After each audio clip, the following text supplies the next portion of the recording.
Salam sejahtera bagi kita semua, Namo Buddhaya. Sahabat-sahabat Sanggamita, meskipun kita hidup di era yang serba modern, tetapi kita nggak bisa pungkiri bahwa sampai hari ini masih banyak di antara kita yang hidupnya masih memegang jimat-jimat atau pegangan-pegangan gaib.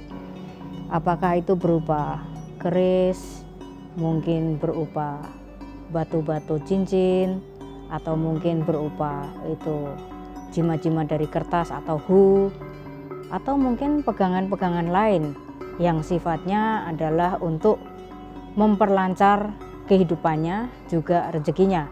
Mungkin sebagian juga memegang yang namanya amulet. Nah, apa sih sebenarnya fungsi dari kita memegang pegangan-pegangan seperti itu, jimat-jimat seperti itu? Apakah memang benar-benar berfungsi untuk kehidupan kita? Banyak sekali jimat-jimat seperti itu ya. Memang kadang ada yang terdiri dari energi-energi positif. Jadi apakah itu cincin ataupun itu mungkin amulet dan sebagainya. Nah, itu kadang-kadang diisi dengan getaran-getaran energi dari yang mengisinya. Tapi ada juga sebagian dari pegangan-pegangan gaib itu berisi dengan makhluk-makhluk gaib. Apakah itu makhluk-makhluk alam atas ataupun makhluk-makhluk alam bawah. Nah, ada positif dan negatifnya.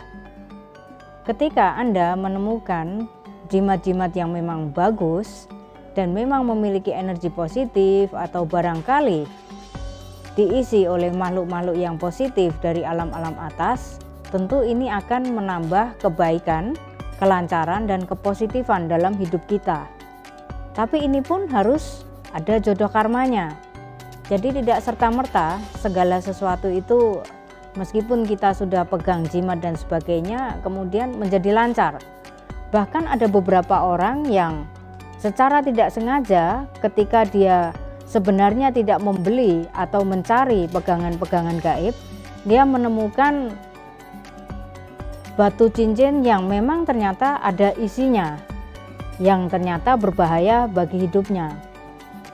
Misalnya seperti cincin-cincin yang berisi pegangan-pegangan gaib ini atau berisi dengan makhluk-makhluk.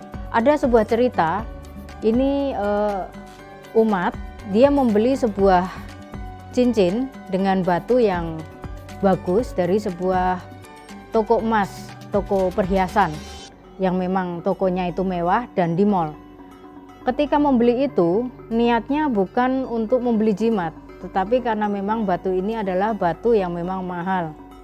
Namun rupanya ketika dibawa pulang, batu ini memiliki isi dan isinya rupanya kurang cocok atau tidak baik untuk si pembeli ini.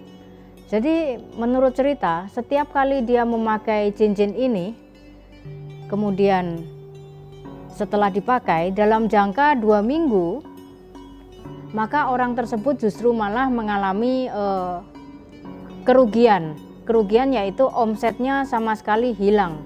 Jadi dalam 2 minggu malah rezekinya itu mati total.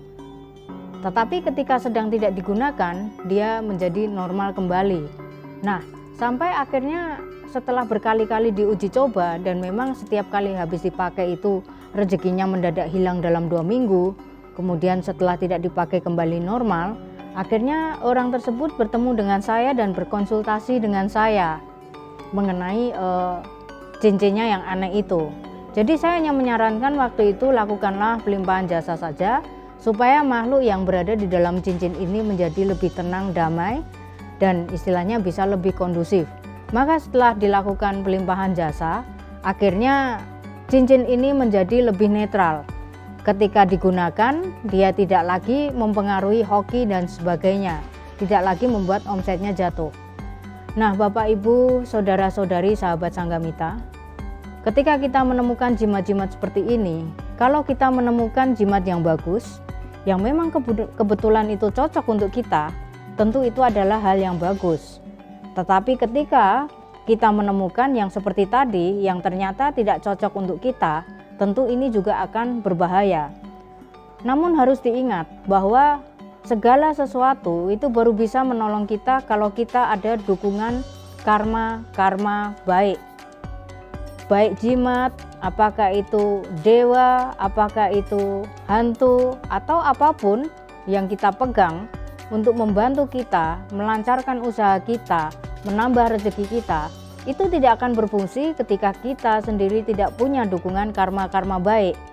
Karena sebenarnya kuncinya adalah dukungan karma baik. Nah, ketika mereka hadir di dalam kehidupan kita untuk menambah atau menjadi suplemen bagi kelancaran hidup kita, kalau kita sendiri tidak memiliki karma baik, tentu mereka juga tidak akan berjalan sebagaimana mestinya. Jadi sebagai umat Buddha, kita harus tetap ingat bahwa segala sesuatu itu berasal dari karma kita.